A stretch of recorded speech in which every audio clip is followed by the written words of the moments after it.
के 3 नंबर कह रहा है कि रेखा y बराबर x अक्ष तथा कोटियों x बराबर -1 और x बराबर 2 से घिरे क्षेत्र का क्षेत्रफल ज्ञात कीजिए। चलिए हम लोग देखते हैं इसको। इसका पहले मैं फिगर बना लेता हूँ। x अक्ष यह आपका हो जाएगा y अक्ष, ठीक है। यहाँ पे x और इधर हो जाएगा x डैश, y एंड इधर हो जाएगा y डैश।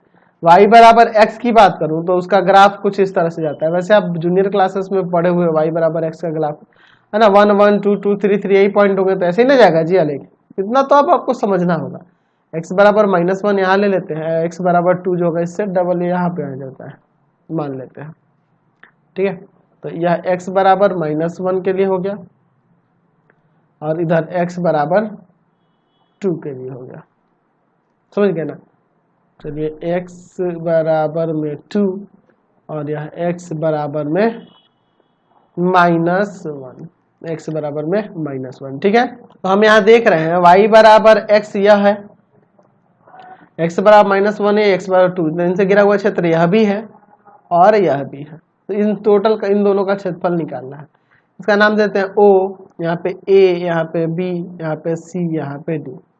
तो लिखेंगे यहाँ पर इस तरह से छायांकित भाग का क्षेत्रफल, छायांकित भाग का क्षेत्रफल क्या हो जाएगा, तो हो जाएगा एरिया ऑफ ट्रायंगल OAB और plus area of triangle COD, दोनों को जोड़ देंगे तो हो जाएगा।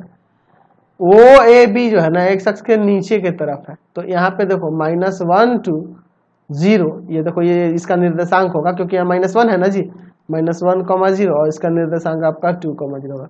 तो -1 to 0 ये नीचे की तरफ है, तो बता रखा है मैंने कि निगेटिव में लिया जाता है। तो -x, y बराबर x के द्वारा ये बना हुआ है, तो यहाँ पे -x ले लेंगे। समझ रहे हैं ना बात को, कोई दिक्कत नहीं है।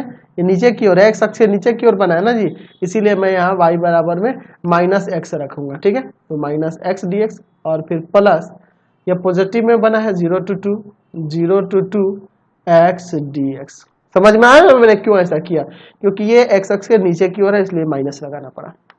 माइनस x² 2 इसका इंटीग्रेशन -1 to 0 प्लस x का x² 2 0 to 2। चलिए माइनस यहाँ देखो 0 रखेंगे तो 0 का स्क्वायर बाई 2 0 ही हो जाएगा, माइनस इसको रखेंगे तो -1 का स्क्वायर बाई 2, -1 का स्क्वायर बाई 2, ठीक है। प्लस यहाँ पे देखो 2 का स्क्वायर बाई 2 और -0 का स्क्वायर बाई 2। चलिए आगे सॉल्व करते हैं यहाँ पर। तो ये तो भैया 0 हो गया, माइनस और ये माइनस प्लस हो जाएगा, प्लस में हो जाएगा और यहाँ -1 का स्क्वायर +1 यानी 1/2। देखो ये पॉजिटिव है नहीं दिया, इसलिए मैंने ऐसा किया, माइनस यहाँ लगाया। चलिए यहाँ पे क्या आ जाएगा, ये तो 0 हो जाएगा, 0 का स्क्वायर बाई 2 0, 2 का स्क्वायर 4, 4 में 2 भाग करेंगे 2, एलसीएम लेके जोड़ दो, ठीक है। तो आ जाएगा 5/2 वर्ग इकाई, यहाँ से इसका क्षेत्रफल आ जाएगा। समझ गए ना, कोई दिक्कत नहीं है। चलते हैं अब अगले क्वेश्चन पे। अगला क्वेश्चन